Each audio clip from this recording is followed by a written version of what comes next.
والحمد لله الذي جعل من تلك السبل شهره شهر رمضان. اعوذ باللہ من الشیطان الرجیم. بسم اللہ الرحمن الرحیم وبہ نستعین. السلام علیکم ورحمۃ اللہ وبرکاتہ. ناظرین محترم، سقا اکیڈمی اینڈ فاؤنڈیشن کی طرف سے عنوان فطرہ، جیسا کہ اس موضوع پر ہم نے پہلی نشست میں کچھ گفتگو کی تھی، آج اس کی دوسری نشست ہے جس میں ہم فطرے کے عنوان سے گفتگو کریں گے. کچھ سوالات آئے ہوئے ہیں اور آگائے مولانا کاشف الخضر صاحب سے ان سوالات کے جواب وصول کریں گے. السلام علیکم ورحمۃ اللہ وبرکاتہ. علیکم السلام ورحمۃ اللہ وبرکاتہ. آگا مومنین کی طرف سے کچھ سوالات آئے ہوئے تھے اور ہم نے سوچا کہ رمضان ٹاک پروگرام ہوتا ہے، اس میں آپ سے ان کے سوالات کے جوابات وصول کیے جائیں. ان میں سے اگر پہلا سوال یہ ہے کہ آیا فطرے میں گندم آٹا کے عوض اس کی قیمت دے سکتے ہیں یا نہیں؟ اعوذ باللہ من الشیطان الرجیم. بسم اللہ الرحمن الرحیم. پہلا سوال جو آپ نے کیا کہ اگر کسی شخص کے اوپر فطرہ واجب ہے، جو آٹا یا گندم دینا ہوتا ہے کہ جو اس کے علاقے کے اندر رائج غذا ہوتی ہے، تو آیا اس کے بدلے میں وہ پیسے قیمت دے سکتا ہے یا نہیں دے سکتا؟ بالکل، شریعت نے اس بات کی اجازت دی ہے. تو اگر آٹا یا چاول دینا چاہے تو آٹا چاول بھی دے سکتا ہے، 1 سا یعنی 3 کلو، یا ان 3 کلو کی قیمت ادا کرنا چاہے تو ان کی قیمت بھی ادا کر سکتا ہے. قبلہ مومنین کی طرف سے جو سوال آئے ہوئے تھے ان میں سے دوسرا سوال یہ ہے کہ فطرہ کس کو دیا جائے، فطرے کا مستحق کون ہے؟ بہت ہی اچھا سوال اور بہت ہی مبتلا بے آپ نے مسئلہ پوچھا کہ مستحقین زکوٰۃ کون ہوتے ہیں. تو یہ ضروری ہے کہ انسان کو فطرہ ادا کرنے کی جو شرائط ہیں، جو مستحقین ہیں ان کی جو شرائط ہیں وہ معلوم ہونی چاہیے، تاکہ جب وہ فطرہ اپنا ادا کرے تو اسے یقین ہو جائے کہ اس کی شرعی ذمہ داری ادا ہو چکی ہے. اس کی بہت ساری شرائط ہیں کہ جن میں سے پہلی شرط یہ ہے کہ وہ فقیر ہونا چاہیے. فقیر کون شخص ہوتا ہے؟ فقیر ایسا شخص ہوتا ہے کہ جس کے پاس اپنے سال بھر کے اخراجات موجود نہ ہوں.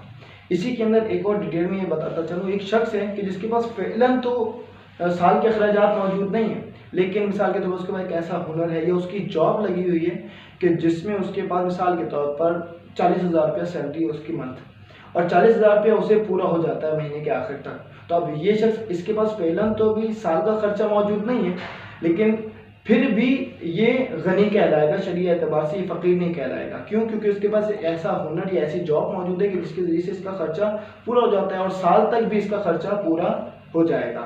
بالفرض اگر یہ فرض کریں یہاں پر کہ اس کی جو ہے نا اگر سیلری 40,000 ہے اور لیکن اس کا خرچہ 45,000 یا 50,000 ہو، 5,000 اسے ہر مہینے میں ادھار لینا پڑتا ہو، تو اب یہ شخص بھی فقیر کہلائے گا، یہ بھی فطرے کی رقم لے سکتا ہے.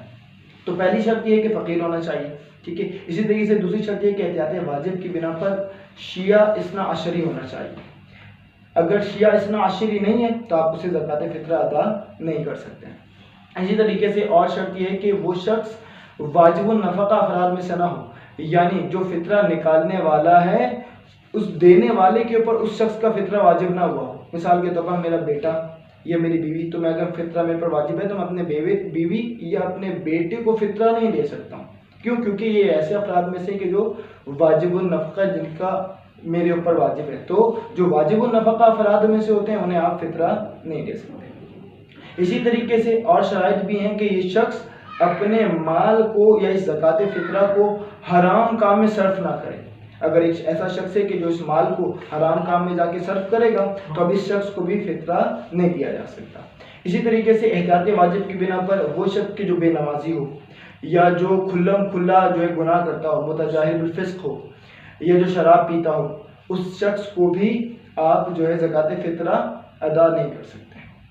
اور اس کی بہت ساری 1-2 اور شرائط ہیں کہ جس میں سے شرط یہ ہے کہ یہ ایک ذیلی شرط ہے کہ اگر نکالنے والا جو شخص ہے وہ غیر سید ہو تو اس کا فطرہ اس سید کو نہیں دیا جا سکتا، لیکن اگر نکالنے والا شخص سید ہو تو اس کا فطرہ سید کو دیا جا سکتا ہے، اس میں کوئی قباح نہیں. جی کیوں نہ، ماشاءاللہ بہت عمدہ جواب دیا، بہترین جواب دیا.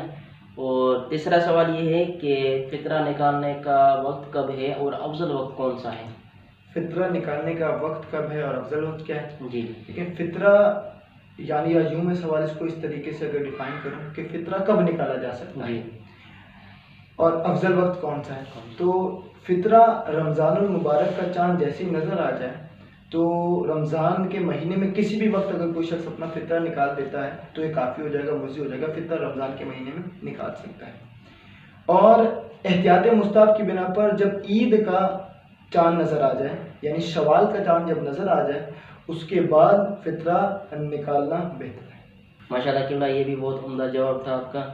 اور چوتھا سوال جو ہے یہ ہے کہ کیا فطرہ دوسرے شہر میں منتقل کیا جا سکتا ہے؟ اس کا تھوڑا تفصیلاً جواب دیں. آیا یعنی اپنے شہر میں مستحق موجود ہو، کیا دوسرے شہر میں ہم فطرے کو منتقل کر سکتے ہیں یا نہیں؟ جی بالکل. لیکن جیسا آپ نے سوال کیا کہ آیا فطرے کے پیسے کو جس شہر میں ہے اس سے دوسرے شہر میں منتقل کیا جا سکتا ہے یا نہیں کیا جا سکتا. جی تو دو صورتیں جیسے آپ نے ذکر کیا سوال میں، دو صورتیں نکلتی ہیں کہ آپ کے شہر میں مستحق موجود ہے یا مستحقین موجود نہیں ہے. جی اگر تو آپ کے شہر میں مستحقین موجود ہیں تو اس صورت میں احتیاط واجب کی بنا پر آپ اس فطرے کو دوسرے شہر میں منتقل نہیں کر سکتے. لیکن اگر مستحقین نہیں ہیں تو اس صورت میں اجازت دی ہے شریعت نے کہ آپ دوسرے شہر میں منتقل کر سکتے ہیں. اور یہاں پر یہ بھی اجازت ہے کہ آپ مسلمان کو بھی اپنا فطرہ ادا کر سکتے ہیں. اگر آپ کے شہر میں شیعہ اثنا عشری موجود نہیں ہے لیکن مستحق ہے اور مسلمان ہیں تو اسے بھی آپ اپنا فطرہ دے سکتے ہیں. ماشاء اللہ، بہت یہ بھی عمدہ جواب تھا. اور کیولا لاسٹ سوال ہمارا یہ ہے کہ فطرے کے پیسے کو مسجد کی تعمیر کے لیے، غریبوں کی امداد کے لیے یا کسی بھی خیراتی یعنی امور میں استعمال کر سکتے ہیں یا نہیں؟ بہت اچھا سوال پوچھا. یعنی اگر میں سوال کو تھوڑا سا اور بیان کروں آپ کے، یعنی آپ یہ پوچھنا چاہ رہے ہیں کہ اگر جو فطرے کا پیسہ ہے اسے مسجد کی تعمیرات کے اندر یا خیراتی کاموں کے اندر صرف کیا جا سکتا ہے یا نہیں. جی تو اس سوال کا جواب یہ ہے کہ احتیاط واجب کی بنا پر فطرے کو فقیر مومن کو دینا ضروری ہے. کہ جیسے پہلے بھی میں نے اس کا تذکرہ کیا، یعنی اس فطرے کی رقم کو آپ مسجد کی تعمیرات میں صرف نہیں کر سکتے. اسی طریقے سے امام بارگاہوں کے اندر اس پیسے کو خرچ نہیں کر سکتے. ضروری ہے کہ فقیر شیعہ مومن اور اس کے اندر جو دوسری شرائط ہیں فطرے کی وہ پائی جاتی ہوں انہیں دیا جائے. ماشاء اللہ قبلہ، آپ نے بہت عمدہ جوابات دیے. ہم آپ کے شکر گزار ہیں کہ آپ نے اپنا قیمتی وقت ہمیں دیا. سلامت رہیں. ناظرین محترم، یہ تھی رمضان ٹاک پروگرام کی دوسری نشست جو اپنے اختتام پر پہنچی. انشاءاللہ تیسری نشست میں ہم آپ کی خدمت میں حاضر ہوں گے. اور اگر آپ کے پاس کوئی فطرے کے عنوان سے سوالات ہوں تو آپ کمنٹ باکس یا ادارے کے نمبر پر بھیجیں. ہم ان سوالات کے آپ کو جوابات دیں گے. سلامت رہیں. فی امان اللہ.